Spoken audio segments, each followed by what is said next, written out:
3 invités avec nous chaque soir pour décrypter les mouvements de la planète marché. Aymeric Didet est avec nous, le directeur de la gestion de Pergame. Bonsoir Aymeric. Bonsoir Grégoire. Merci d'être là. Merci à Gilles Guiboud d'être avec nous également. Bonsoir Gilles.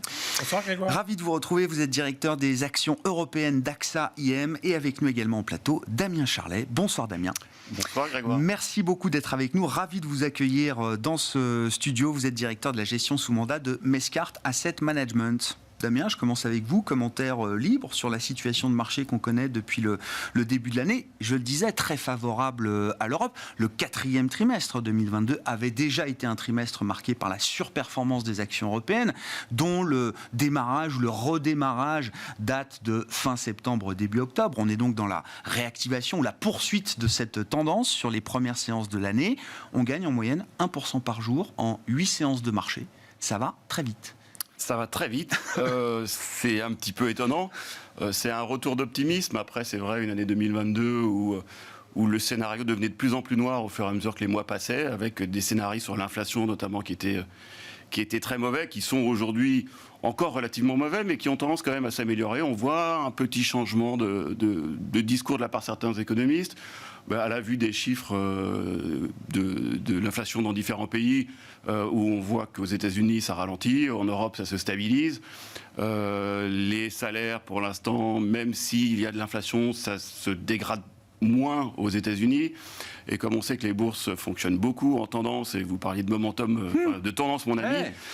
Ça fait des années que ça fonctionne en tendance, et la tendance aujourd'hui, c'est que on est moins négatif sur l'inflation, donc moins négatif potentiellement sur les taux d'intérêt en 2023, et donc plus positif sur les actions. Après, c'est vrai que plus 6, plus 7% sur le CAC 40, ça nous ramène, si on cumule 2022 et 2023, à pratiquement zéro, dans un contexte, malgré tout, qui s'est quand même beaucoup détérioré depuis un an. Ça va un peu vite. Ça va un peu vite. Mais ça va un peu vite. En 8 jours, on a fait 2 fois la perf du livret A quand même. Non, mais pour donner une référence. Oui, on imagine bien, même si on a envie de profiter de ce moment plus favorable, notamment pour l'Europe, on imagine bien que les 51 prochaines semaines ne vont pas se poursuivre au rythme sur lequel on est parti, Damien. Non, mais ça n'empêche qu'on peut quand même être un petit peu optimiste pour l'année 2023. Ouais. Si effectivement le scénario, ce qui paraît relativement logique, c'est une inflation qui baisse mois après mois, parce qu'on le voit, il y a beaucoup d'intrants dans le calcul de l'inflation qui sont en baisse plus ou moins forte déjà depuis plusieurs mois, que ce soit dans les matières premières, le pétrole, l'énergie, les matières alimentaires, etc. Donc on va avoir des bases de comparaison qui sont favorables. Donc la logique, c'est que mois après mois, l'inflation soit de moins en moins forte, et du coup que la pression soit également de moins en moins forte sur les banques centrales. Et si les banques centrales, alors on ne va pas parler de pivot, mais en tout cas si les banques centrales commencent à être un petit peu plus détendues, ça va clairement être favorable au marché financier, et potentiellement, si la politique monétaire ne devient pas trop restrictive, peut-être qu'on évitera la récession qui est plus ou moins pricée quand même par un certain nombre d'actifs, notamment par le marché obligataire. Et si là, on évite la récession, il y aura des rebonds sur certaines classes d'actifs, et comme je disais, notamment sur la partie obligataire. Bon, c'est quand même l'ambiance Goldilocks de début d'année, effectivement, qu'on n'attendait pas à ce point-là, Gilles. On n'attendait pas ça, mais quand même, quand on regarde la situation à fin 2022, et qu'on regarde ce que c'était, on se retrouve avec un marché européen dont la valorisation était revenue à des niveaux qui étaient inférieurs aux moyennes de long terme. On avait une croissance attendue pour les résultats par action pour 2023. Alors pour 2022, on devrait finir proche de plus 20. Et pour 2023, quelque chose qui était proche de zéro de croissance attendue. Et avec beaucoup de craintes que ce zéro devienne négatif parce qu'on nous annonce une récession. En fait, ce qu'on a vu au cours des 2 dernières semaines, c'est que les craintes de récession, elles sont en train de s'éloigner. En Europe, parce qu'il fait bien plus chaud qu'attendu. Et donc, effectivement, ça, c'est un élément qu'on avait signalé fin novembre en disant qu'est-ce qui va se passer. Une partie des anticipations dépendent de la météo, et ça, quand on est gérant, c'est compliqué. Donc, il se trouve que ça tombe du bon côté de la pièce. Et autre bonne nouvelle qu'on a eue depuis 15 jours, c'est la réouverture de la Chine et en réalité de toute l'Asie. Et ça, effectivement, c'est quand même un énorme appel d'air. Et l'Europe, de ce point de vue-là, il ne faut quand même pas oublier, c'est que ça reste le continent ou la zone la plus ouverte sur le monde. Donc si ça repart en Asie, même si ça ralentit un peu en Europe, en fait, c'est favorable à la zone européenne. Donc là où il y a encore quelques semaines, on se disait les résultats attendus pour 2023 vont être en baisse, on était à 0, vont être en baisse, finalement, on est en train de se dire on pourrait finir flat. Et à ce moment-là, si on est juste flat, en termes de valorisation, on est sous les moyennes de long terme. Donc ça peut justifier une petite reprise. Maintenant, à coup de presque 8% en une semaine, on aura vite fait de clôturer le gap. Donc, c'est le type d'espérance de gain qu'on pouvait avoir pour l'ensemble de l'année 2023, du high single digit. Voilà, c'était à peu près les prévisions qu'on pouvait faire en termes d'espérance de gain, bien sûr. Non ?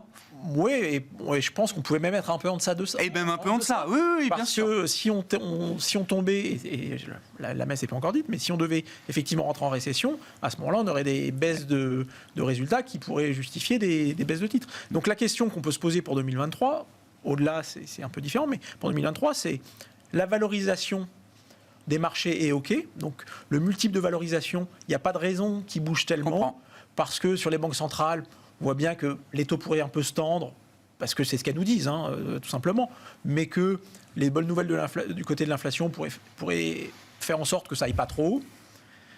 Donc, pas forcément grand-chose à attendre du côté de l'évolution du multiple.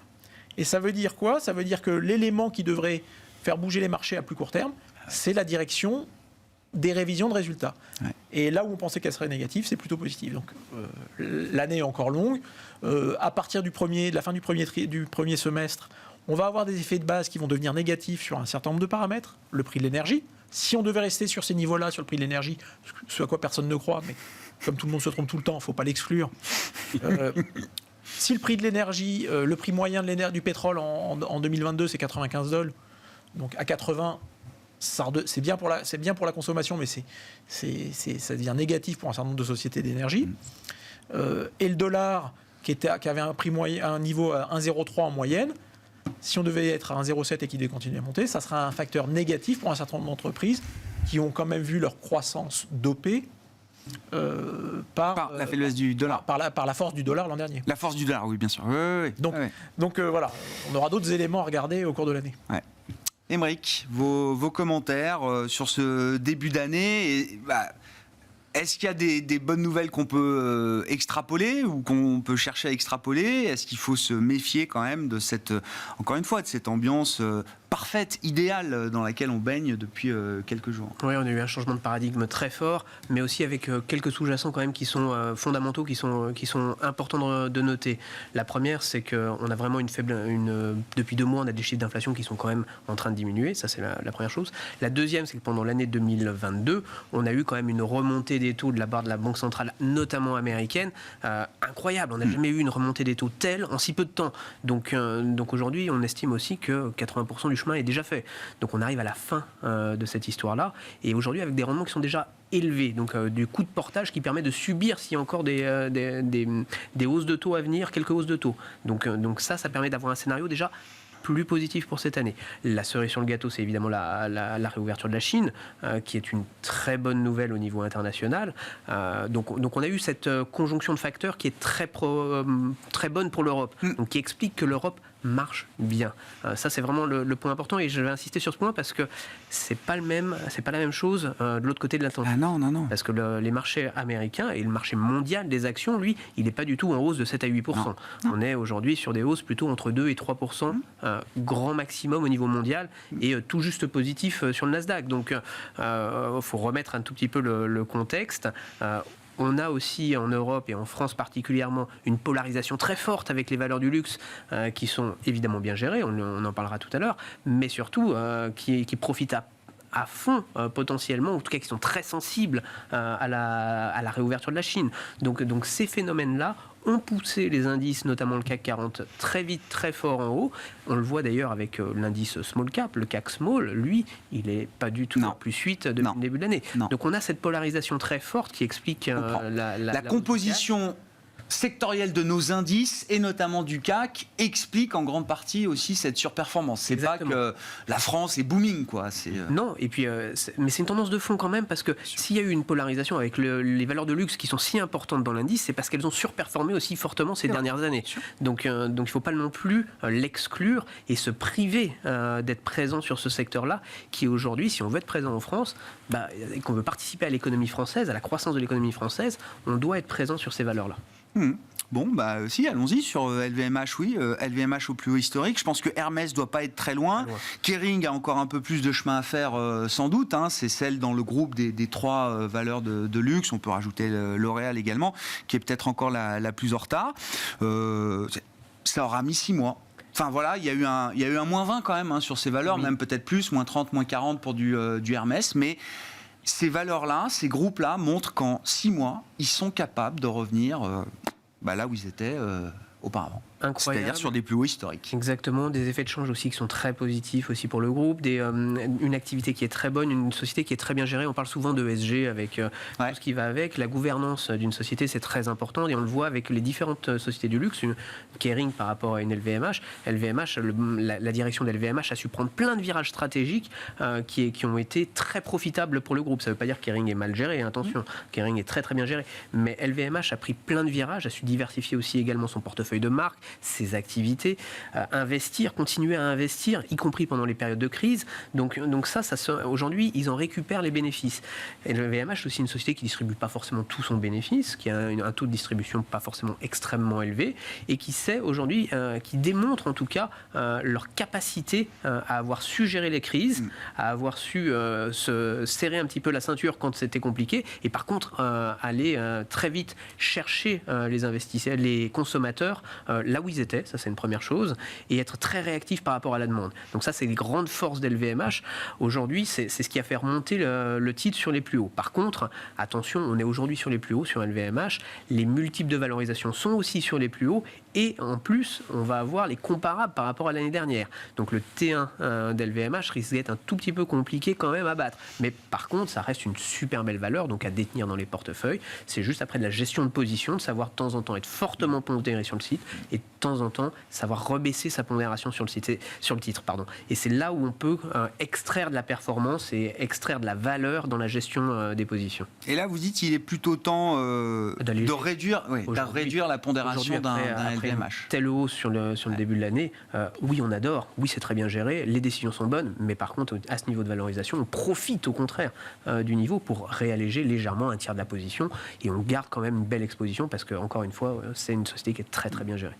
Que vous inspire le secteur du luxe, et ne nous privons pas d'en parler, c'est quand même le secteur fort et le secteur poids lourd du CAC 40 à Paris, qui fait partie des indices forts depuis quelques mois maintenant, y compris quand on regarde ailleurs dans le monde. Damien, le secteur du luxe, LVMH spécifique, on a vraiment l'impression que c'est des groupes qui sont à toute épreuve, qui sont même sur le plan boursier adaptés à tout type d'environnement. C'est ça que je trouve assez spectaculaire. Oui, alors en fait, il y a plusieurs éléments, dont pas mal d'éléments qui sont assez techniques et quantitatifs. J'allais dire, c'est que déjà, quand vous représentez 12% du CAC 40, évidemment, vous drainez un certain nombre de flux de la part des investisseurs qui font, par exemple, de la gestion passive. Ça veut dire qu'ils mettent 12% de leur investissement à chaque fois qu'ils achètent du CAC 40. Ils achètent du LVMH. Donc, évidemment, ça facilite les choses. Ensuite, il y a un deuxième élément. Là, c'est quand même lié à l'activité. C'est que quand vous avez 25% de croissance des bénéfices par an, votre valorisation, elle baisse vite. C'est-à-dire qu'elle baisse de 25%, à toute chose égale par ailleurs, elle baisse de 25% chaque année. À chaque publication, oui, c'est ça. Oui. Donc, même si on regarde l'année 2022, qui a été compliquée boursièrement, LVMH va avoir des résultats qui vont augmenter de 25%. Donc, la valo, elle va baisser de... si le cours est en baisse en 2022, ce qui est le cas, la valo, elle baisse de 30%. Alors maintenant, là où je suis complètement d'accord avec Aymeric, c'est que historiquement, si on regarde un peu plus loin, la valo moyenne d'LVMH, c'est plutôt un PE de 21. Aujourd'hui, on est plutôt sur 24-25. Alors, on est monté, à partir de 2017, le titre s'est littéralement envolé, et en relatif à surperformer très très largement, on est monté à 34-35. Mais actuellement, effectivement, on a des bases de comparaison qui sont difficiles. On a une valo qui est quand même plus élevée que sa moyenne historique, alors que vous avez les 9 dixièmes de la cote qui sont à des niveaux de valo qui sont inférieurs à la moyenne historique. Donc, Oui, c'est peut-être un bon moment pour alléger LVMH. Après, il y a un dernier élément qui est un élément psychologique, c'est que quand vous avez envie d'acheter du marché mais que vous avez peur, c'est facile d'acheter du LVMH. Ouais. Et donc les investisseurs, exactement. Donc quand les marchés se mettent à monter, mais que vous y allez un peu à reculons, mais vous allez acheter quoi? Vous allez acheter du LVMH. Donc évidemment, ça draine beaucoup de flux. Ouais. Bon.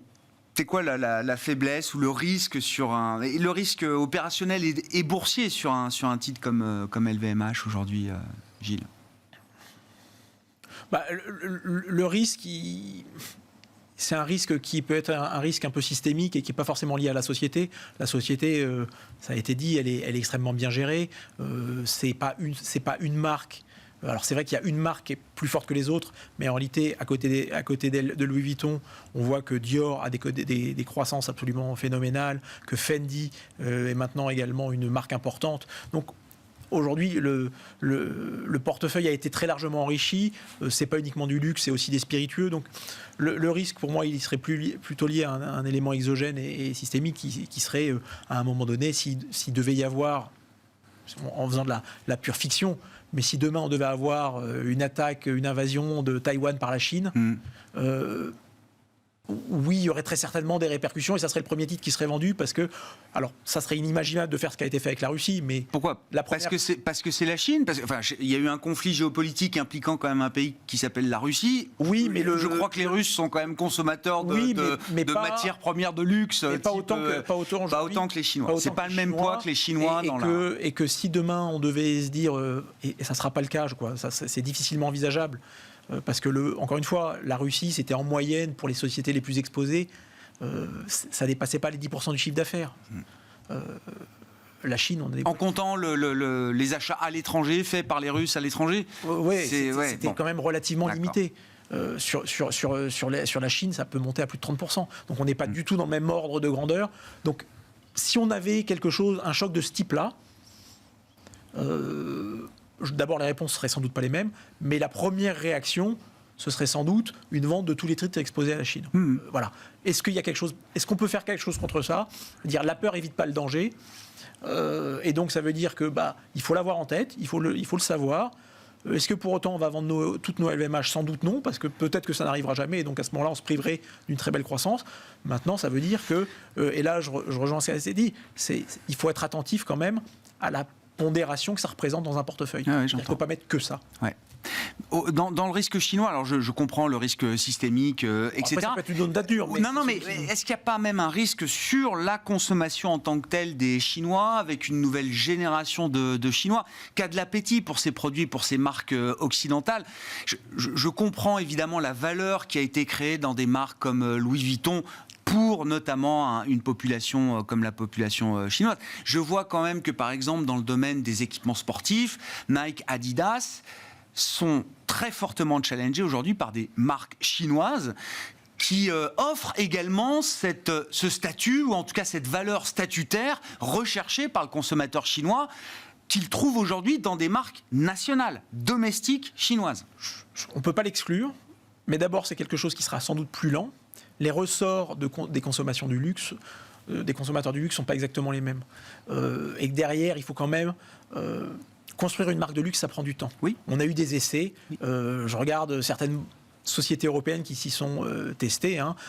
Tod's, qui était un fabricant de chaussures italien dans les années 90, c'était un truc, on va dire, une marque assez fashion. Ils ont essayé d'arriver et de s'établir comme une marque du luxe. C'est toujours pas. C'est pas Berluti, quoi. C'est pas Berluti. Ouais. Il y a quand même des attributs qui se gagnent au fil du temps, et donc faut pas l'exclure sur du très long terme. Ouais. Mais c'est pas quelque chose. Donc c'est quelque chose qui pourrait impacter dans un futur, mais qui va pas faire dérailler le titre du jour au lendemain. Moi, je me souviens d'il y a une dizaine ou quinzaine d'années, Hermès avait créé sa marque chinoise, Shangxia. Je ne sais pas si ça... ça existe toujours, ça avait été revendu. Ça existe toujours et ça a été racheté par des Italiens, je crois. J'ai vu aux dernières nouvelles. Je me demandais justement ce qu'était devenue cette marque, parce que j'avais trouvé qu'il y avait quelque chose d'assez visionnaire chez Hermès à l'époque, de se dire, et pourtant parlant de la marque Hermès et de ce qu'elle représente aux yeux du consommateur mondial, de dire, il y aura de la place et peut-être même la nécessité d'être encore plus chinois demain avec une vraie marque chinoise. Tout à fait, parce que quand vous achetez... Qui était à Paris, d'ailleurs, dans le flagship d'Hermès, je crois. Parce que quand vous achetez une basket ou une basket ou un t-shirt, vous achetez pas du tout la même chose que quand vous achetez du LVMH et tout l'imaginaire qui va avec. Ouais. Et c'est là où le groupe LVMH est extraordinaire, parce qu'ils arrivent à entretenir cet imaginaire avec toute leur communication et tout leur savoir-faire. Je ne sais pas si dans 100 ans on utilisera encore Facebook, mais je suis convaincu qu'on boira encore du champagne. Et si possible, du Mouette et Chandon. C'était, je cite grossièrement d'ailleurs Bernard Arnault, il y a une dizaine d'années à peine, il aura fallu moins de 100 ans pour s'apercevoir que oui, non, on n'utilisera sans doute plus Facebook dans 100 ans. Le risque, si on veut être un peu taquin, c'est de savoir si on pourra toujours produire du champagne à cause du réchauffement climatique. Ah, il y a un risque climatique. Donc voilà, mais... Damien, sur LVMH, j'ai vu que vous vouliez réagir. Je voulais justement mentionner Adidas, parce qu'on a vu ce qui s'est passé au moment où Adidas a critiqué le gouvernement chinois. Ouais. Malgré tout, quand même, le consommateur chinois a réagi en boycottant Adidas. Ouais. Et donc, effectivement, c'est là qu'on s'aperçoit que ça peut être un risque, parce que le consommateur chinois, il suit un peu les ordres. Ouais. Oui, puis le risque de controverse derrière ces grandes enseignes et ces grandes marques de luxe, malgré toute la valeur créée pendant des dizaines et des décennies accumulées, ce risque de controverse, il existe aujourd'hui plus que jamais peut-être. Oui, exactement. Avec des risques de taxation également aussi, qui peuvent être surtaxés, surtaxés. Il peut y avoir aussi plein de risques régulatoires sur les valeurs de luxe, comme... tout autre acte commercial international qui peut impacter les entreprises. Donc, mais si on parle uniquement des risques, c'est sûr qu'on ne fait plus rien et qu'on n'investit jamais. Et donc on en revient sur un facteur exogène qu'il ne faut pas exclure, hein, et qu'il faut, qu'en tant que gérant, on est obligé d'imaginer, mais c'est là où ça se contrôle au travers de la pondération qu'on a dans les portefeuilles. Dans ces perspectives d'investissement 2023, alors sur la partie action, notamment si on reste dans cet univers-là, Aymeric, est-ce qu'on a envie de faire des choix forts, des choix sectoriels, des choix géographiques, des choix de style également? C'est vrai qu'on a beaucoup parlé du retour de la value 2022, et je crois même que 2021 déjà été des années de surperformance de value sur le style croissance. Néanmoins, les écarts de valo restent encore très très importants, hein, parce que les grands groupes de croissance ont sorti de bons résultats toujours. C'est clair. Par contre, pas mal de valeurs, et notamment de valeurs de croissance, ont aussi eu des multiples qui ont été très fortement attaqués en 2022. On suit beaucoup le secteur, par exemple, du software, dont les multiples étaient en multiples de chiffre d'affaires absolument délirants. Aujourd'hui, la moyenne, on arrive sur des univers en dessous de 6 fois ou 7 fois, en dessous de 7 fois le chiffre d'affaires, ce qui n'a pas été vu depuis des années. Donc on a aujourd'hui des points d'entrée sur certaines catégories d'actifs de croissance qui sont relativement intéressants. Et donc par exemple, ça c'est un secteur aujourd'hui aux États-Unis où on se repondère. Typiquement, quand on vend un peu de LVMH, on obtient du cash, on est content de pouvoir se repondérer dans des choses qui ont du potentiel, qui connaissent de la croissance, qui sortent des résultats qui sont de très bonne facture. Il n'y a pas de ralentissement de croissance à attendre pour ces entreprises. Il y a un ralentissement, mais qui explique la baisse de valorisation des multiples. Mais aujourd'hui, le potentiel, il est clairement sur cette typologie. Dans le software, on a en tout cas une fenêtre d'entrée. Donc ça fait partie des sociétés qu'on regarde, qu'on continue de regarder. Après, il y a pas mal de secteurs comme ça qu'on aime bien. Le secteur, par exemple, de l'assurance, réassurance, c'est des secteurs qui sont aujourd'hui qui vont être impactés très positivement par les hausses de taux. Voilà, tout ce qui est financière, et particulièrement l'assurance et la réassurance, c'est des secteurs qu'on va repondérer dans les portefeuilles. Et il y a plein de sociétés, que ce soit en Europe ou aux États-Unis, qui vont bénéficier de cet environnement qui leur est plus profitable. Donc ça c'est des choses qu'on aime bien. Secteur dont tout le monde est souvent sous-pondéré depuis la fin du Covid international, le secteur de la santé et des valeurs technologiques de la santé, où aujourd'hui on a eu la double baisse, la double peine avec le secteur qui est plutôt vendu, donc santé, et technologique qui est également été impacté par les baisses de valorisation. Donc là aussi, ça fait partie des secteurs qu'on aime beaucoup, dans lesquels on réalloue du capital, parce qu'on ne va pas arrêter d'investir sur ces secteurs-là. Et notamment pour des questions d'efficience et d'efficacité des systèmes de soins. On en a parlé avec, alors vous êtes partenaire de Loxera Capital Partners, sur une stratégie justement dédiée à la health tech. Vous gérez cette stratégie avec Loxera. tout le point de cette stratégie, c'est de dire il y a l'innovation at any cost, effectivement, le nouveau produit, la nouvelle molécule, le truc pour lequel on est prêt à mettre des milliards sur la table pour finalement des produits dont on ne sait pas qui pourra se les payer demain. Et puis il y a également toute la tech dans la santé qui permet d'améliorer l'efficacité, de réduire les coûts dans des systèmes de soins qui sont exsangues, il faut le dire. Le Covid a révélé effectivement quand même la tout à fait. fragilité de nos systèmes de soins. Les sociétés qui sont derrière cette thématique, qui est la health tech, sont aujourd'hui à des niveaux de valorisation qui permettent d'avoir, en théorie, plutôt un potentiel d'appréciation assez fort, parce qu'il y a de la croissance et c'est un gain d'efficience pour leurs clients relativement fort. Donc c'est là où en fait on a envie d'allouer du capital aujourd'hui sur ce genre de thématiques qui sont très internationales, donc très US. On reste quand même avec un biais US où ils sont en avance sur le cycle économique. Ça, il faut jamais l'oublier. On a encore un conflit quand même dont on n'a pas parlé en Europe. Donc bon, il existe quand même, il est quand même présent. Il peut avoir des impacts au niveau politique, géopolitique, mais aussi économique. Donc c'est pour ça qu'on continue de préférer la zone US. Et on va remettre un peu de croissance en effet, parce que c'est là où il y a eu les plus gros dégâts les dernières années. D'accord. Donc le mouvement, c'est quand même d'aller chercher aujourd'hui les opportunités dans l'univers de la croissance. Exactement. Avec le de-rating de 2022.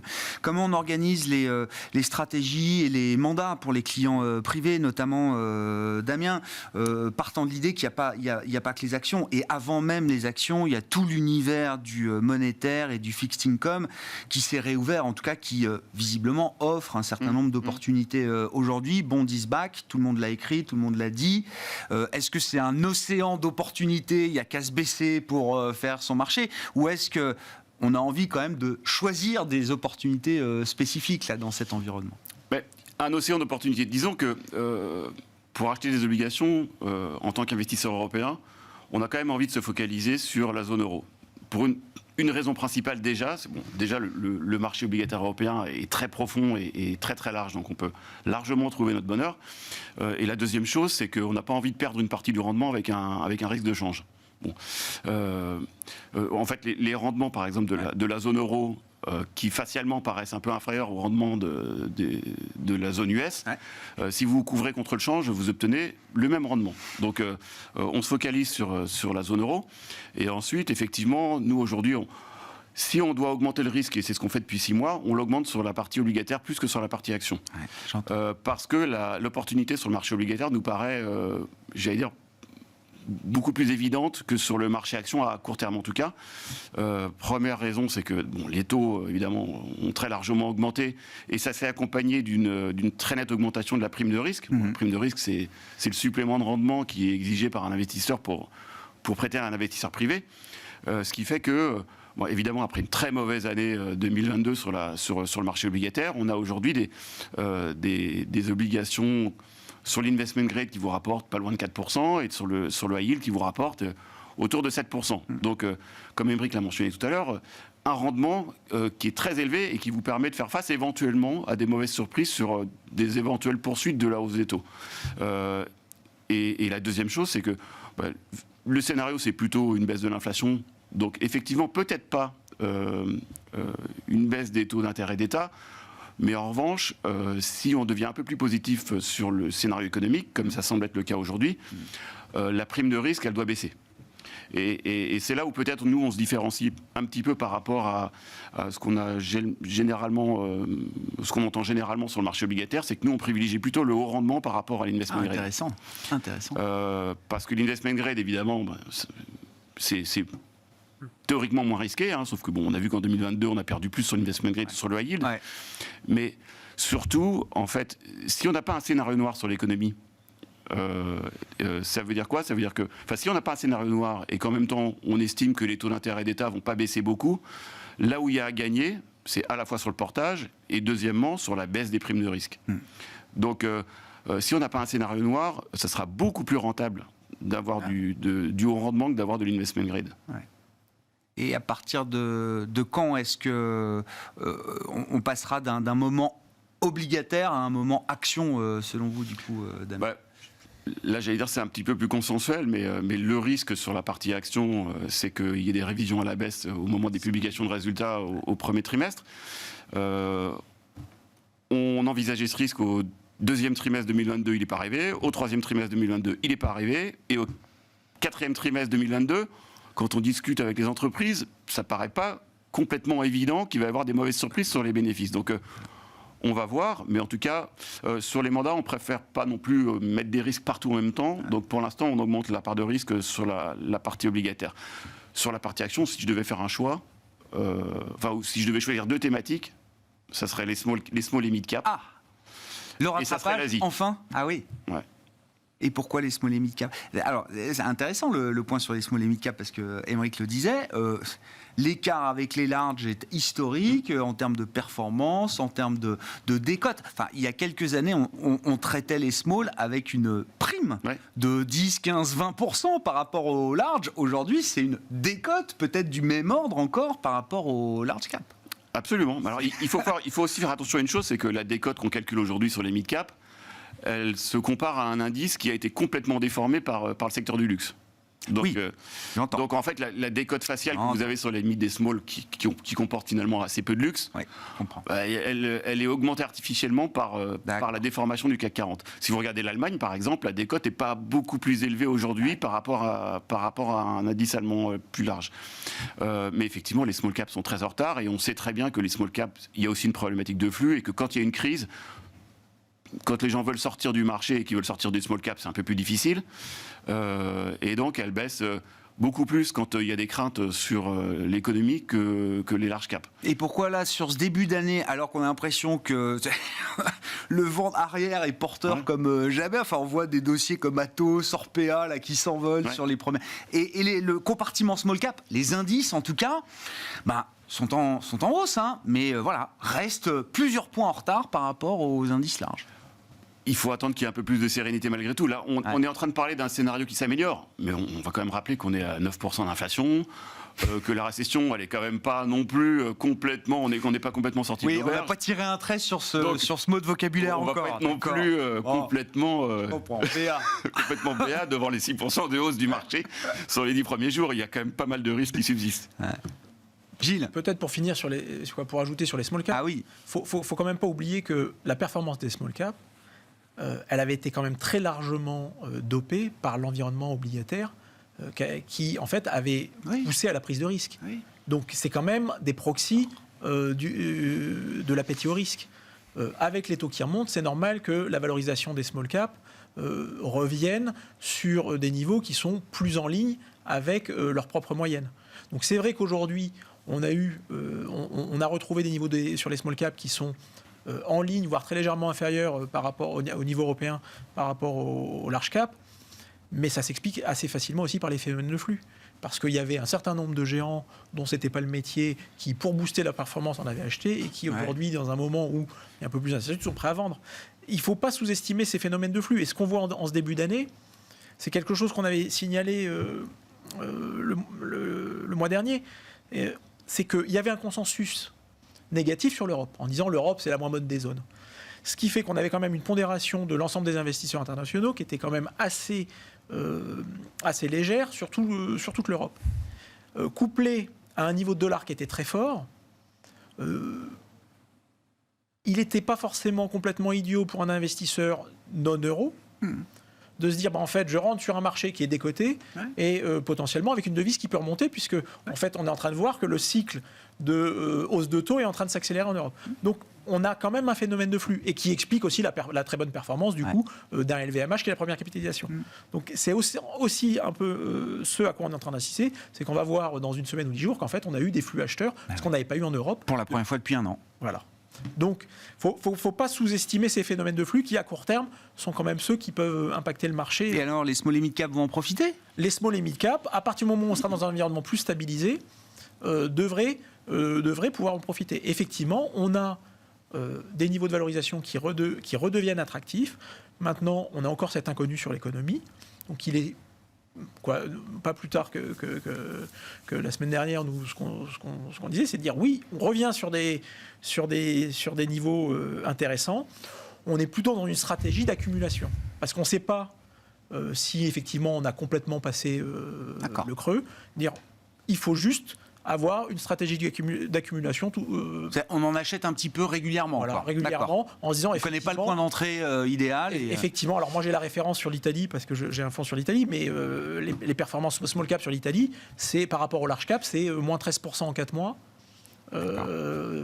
Sur l'été, ils ont perdu 13% en 4 mois, à peu près 3% par mois par rapport aux indices large cap. Et donc on retrouve des niveaux de valeur qui sont effectivement intéressants.